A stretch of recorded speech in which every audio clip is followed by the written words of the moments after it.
Espace TV, le 22h.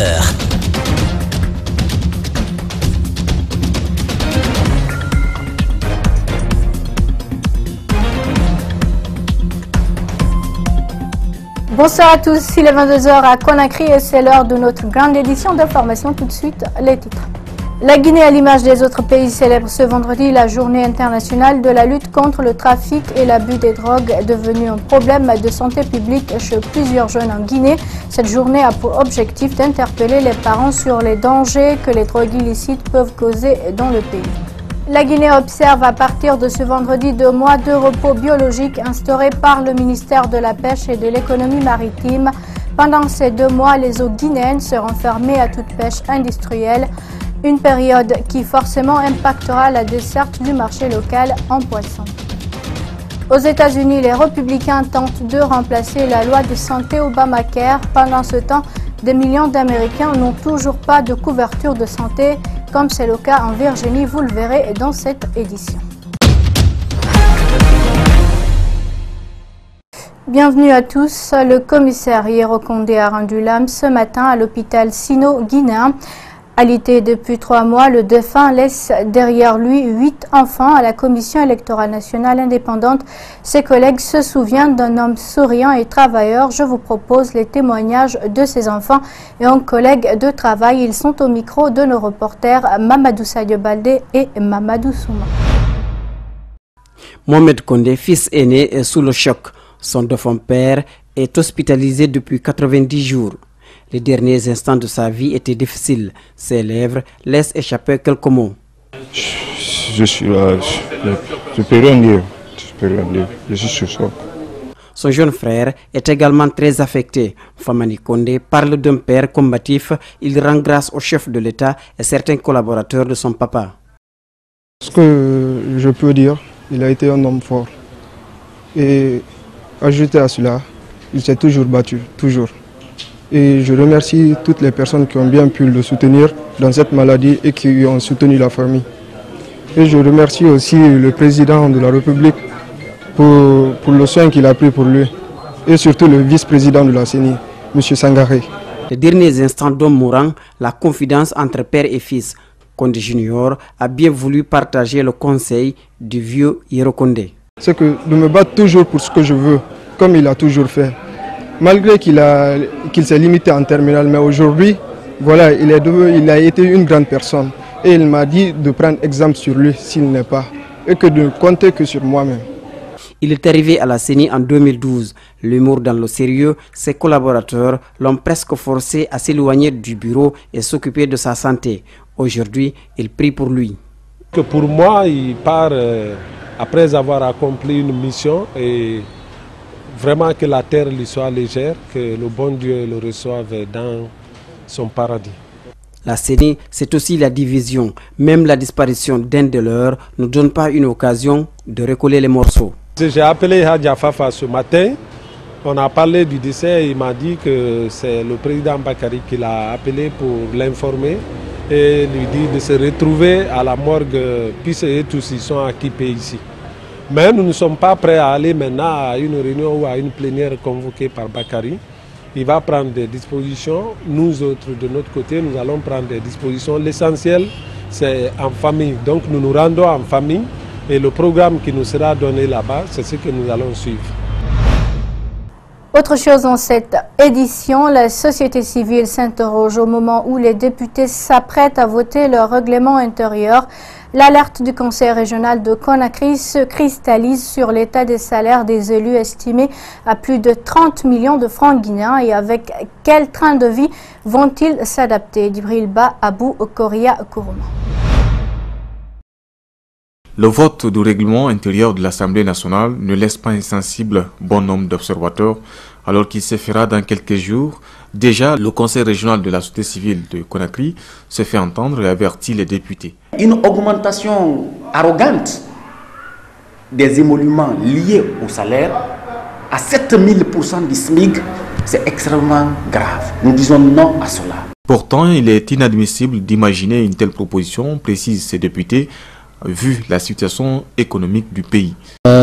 La demande des députés d'augmenter leur salaire, la demande des députés de leur offrir 50 voitures à chacun, la demande des députés justement de leur donner des pensions de vieillesse ou des pensions de retraite, tout ça n'en tenait pas compte. Je pense qu'il y a des gens qui ont intérêt toujours à ce que cette assemblée soit salie. En plus des avertissements, le CROSC annonce des alternatives pour amener les parlementaires à avoir un règlement intérieur acceptable. Si c'était une question de travail, c'était de voir quels sont les députés uninominaux qui sont à l'intérieur du pays, quelles sont les charges liées à leur déplacement entre l'hémicycle et la base, les charges qui sont liées à cela, faire face à ces charges, mais pas une augmentation de salaire à plus de 100%, pas un élargissement des privilèges. Cette proposition d'augmentation des salaires des députés est décidément perçue comme un manque de respect vis-à-vis du peuple et sont nombreux les élus à se prononcer défavorablement sur le sujet. Parlons à présent de la pêche guinéenne. Le pays va observer à partir de ce jour 2 mois de repos biologique instauré par le ministère de la Pêche et de l'Économie maritime. Une période qui va forcément impacter la desserte du marché local en poisson. Aucune mesure d'accompagnement n'est prise pendant que les chalutiers pirates continuent la pratique dans les eaux guinéennes. La pêche artisanale promet de collaborer mais reste pessimiste sur la réussite. Mohamed Souma et Ibrahima Souma ont rencontré le président du réseau des organisations professionnelles et des ONG de la pêche artisanale suivie. 8 semaines. C'est la période de repos biologique de pêche à observer dans les eaux guinéennes pour permettre aux poissons de se reproduire. À quelques heures de cet ordre, aucune mesure d'accompagnement ne serait prise, mais cela ne détourne guère les pêcheurs artisanaux à s'engager dans le respect de ce repos, nonobstant un raisonnable pessimisme affiché. Depuis que le repos biologique a débuté en Guinée, peut-être que je peux me permettre de dire que la première année, ça a été respecté à 85%. Mais d'année en année, pourquoi? Les pirates profitent au maximum possible. Une perte énorme. D'où c'est le moment, en ce moment-là, sur le repos biologique, que le centre de surveillance doit faire son travail. Moi, à ce que je constate sur mon écran, vue satellitaire, l'État perd énormément. Nous avons des chalutiers qui sont là. Mes pêcheurs sont partis en mer, ils ont filmé. J'ai fait copie. À qui de droit? Sans suite. Le marché national ne restera pas dispensé des retombées de cette période. Les prix grimperont probablement, l'ultime solution n'étant pas prise en compte. Ça risque de crier, mais wait and see. Mais pour dire qu'il faut importer le poisson, pourquoi importer le poisson alors que dans nos eaux? Les Chinois, je vous dis que 50 à 60 tonnes de poisson par semaine, ne serait que dans la zone de Conakry et les environnants. Les preuves sont là. Alors, ce qu'eux ils pêchent pour exporter, si on était subventionné, ou assisté, ou accompagné, mais au lieu de donner aux Chinois, pourquoi ne pas déverser sur le marché local?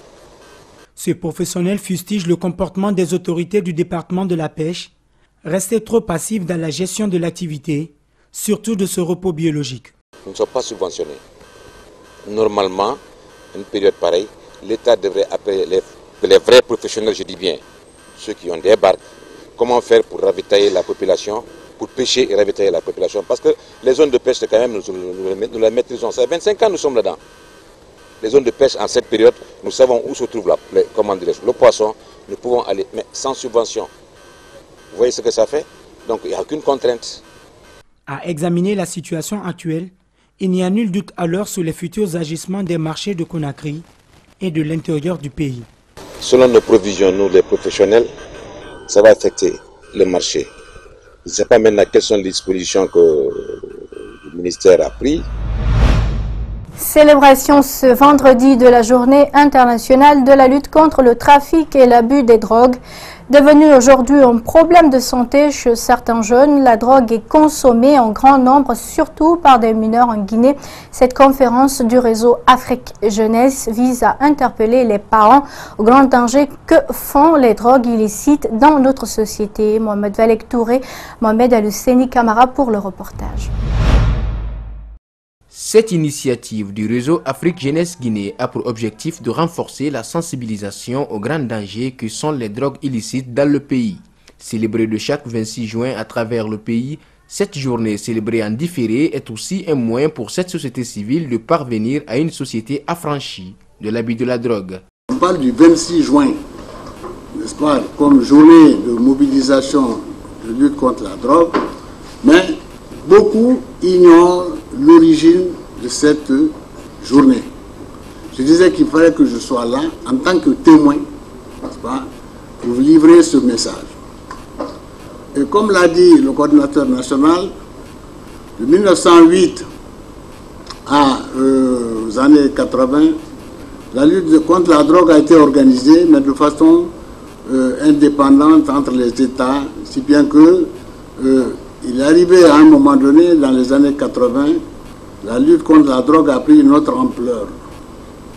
Le trafic illicite a pris une autre ampleur, et c'est ainsi que on a assisté à des événements spectaculaires.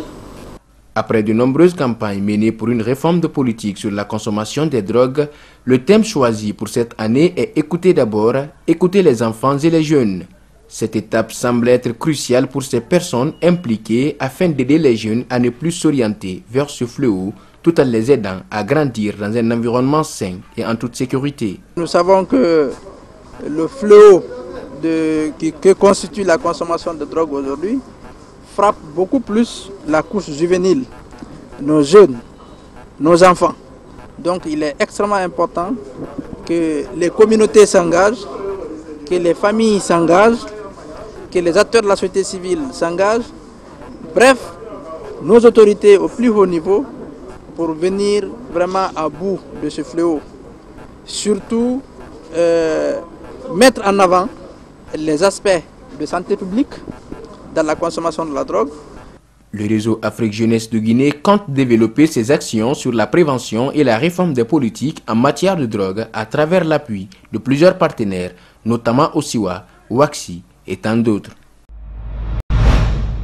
Et puis la journée internationale de soutien aux victimes de torture, initialement prévue le 26 juin de chaque année, a été célébrée en différé ce vendredi en Guinée par le Haut Commissariat des droits de l'homme. C'est la salle du 28 septembre du Palais du Peuple qui a servi de cadre à cette célébration placée sous le thème « Les enjeux, défis et perspectives de la lutte contre la torture en Guinée » à la suite de l'adoption du Code pénal et du Code de procédure pénale. Le récit, c'est avec Malik Sangiana Kamara. Depuis le 26 octobre 2016, la Guinée a un nouveau code pénal qui définit la torture comme étant un crime. Il prévoit des peines sévères contre des personnes reconnues de tels crimes. Le même document prévoit les procédures spéciales applicables à l'enquête, la poursuite, l'instruction jusqu'au jugement du crime et délit. Malgré cette réforme, des défis restent à relever. Force est de constater que la torture et les mauvais traitements demeurent une pratique courante, voire ordinaire, que l'on retrouve partout sur le territoire national à l'encontre de nombreuses personnes interpellées pour les faire avouer d'un délit et ou pour les punir pour un fait qu'elles auraient commis ou pour lequel elles sont accusées. La torture constitue un crime contre l'humanité. Pour son éradication, l'Assemblée générale des Nations unies a proclamé le 26 juin 1987 Journée internationale de soutien aux victimes de torture. Elle veille également à l'application effective de la Convention. La torture est un crime en vertu du droit international et fait l'objet d'une interdiction absolue qui ne peut être justifiée en aucune circonstance. Cette interdiction fait partie du droit international et s'applique à tous les membres de la communauté internationale, que l'État ait ou non ratifié les traités internationaux. Crise de confiance entre le système judiciaire guinéen et la population dans ces derniers temps, ce qui laisse place à la vindicte populaire, une pratique à bannir. Chers compatriotes, j'appelle chaque Guinéen et chaque Guinéenne à rejeter toute idée de justice populaire et à sensibiliser tous ceux que nous pouvons atteindre par nos voix et par nos bonnes actions afin de mettre fin à la vindicte populaire qui n'est en soi qu'un crime organisé. La Guinée est le seul pays francophone qui n'a pas encore ratifié le protocole facultatif à la Convention contre la torture qu'il a signé en 2005. Un plaidoyer fait par les défenseurs des droits de l'homme pour le respect de la dignité humaine. En prélude de sa confrontation face à Supersport United d'Afrique du Sud, le OREAC a tenu une conférence de presse ce vendredi sur les préparatifs de la rencontre. Leader du groupe D au terme de la 4e journée de la Coupe de Confédération, le OREA pourrait conforter sa place de tête de poule face à cette équipe sud-africaine ce samedi 1er juillet au stade du 28 septembre. Abdourahmane Ba, Abdoulaye et Kamara. Le OREA pourrait conforter sa place de leader de la poule D ce week-end au compte de la 5e journée des matchs de poule face au Supersport United d'Afrique du Sud. Avec 8 points déjà acquis lors de ses précédentes rencontres, l'équipe conduite par Victor Nkunza compte accumuler les performances avec une victoire ce samedi au stade du 28 septembre. Je crois que là, cette fois-ci, les joueurs savent que bon, avec une victoire, on est qualifié pour les quarts de finale. Tout le monde, et on s'est donné comme objectif, ce n'était pas que de participer, mais c'était essayer de se qualifier. Alors donc on va tout faire pour le match. L'état d'esprit est magnifique. Toute la semaine, ça a été travaillé avec une bonne ambiance. Donc maintenant, j'espère que demain, on sera aussi présent au rendez-vous. Les Rouges et Blancs de Matam occupent la tête du classement et entendent consolider cette position pour continuer cette compétition interafricaine. Après le nul enregistré au match aller, l'entraîneur du OREA dit avoir pris des informations sur ses adversaires de demain. Je crois que c'est une équipe qui est composée de joueurs d'expérience, avec une ligne d'attaque qui est assez performante, puisqu'ils ont marqué pas mal de buts, hein, c'est la meilleure attaque du groupe. Une équipe aussi qui, sur le plan défensif, a des joueurs d'expérience d'un certain âge, donc beaucoup d'expérience, mais aussi sur le plan de la vivacité, de la vitesse, c'est un peu limite. Aujourd'hui, tout le staff technique ainsi que tous les joueurs disent avoir le moral au beau fixe. Un autre grand défi à relever pour cette équipe du OREA pour espérer se qualifier pour les phases suivantes comme tête de poule.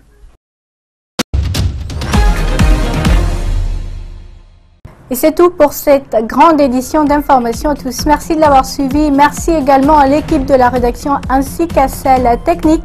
Surtout restez avec nous. Nos programmes continuent sur Espace TV. Au revoir.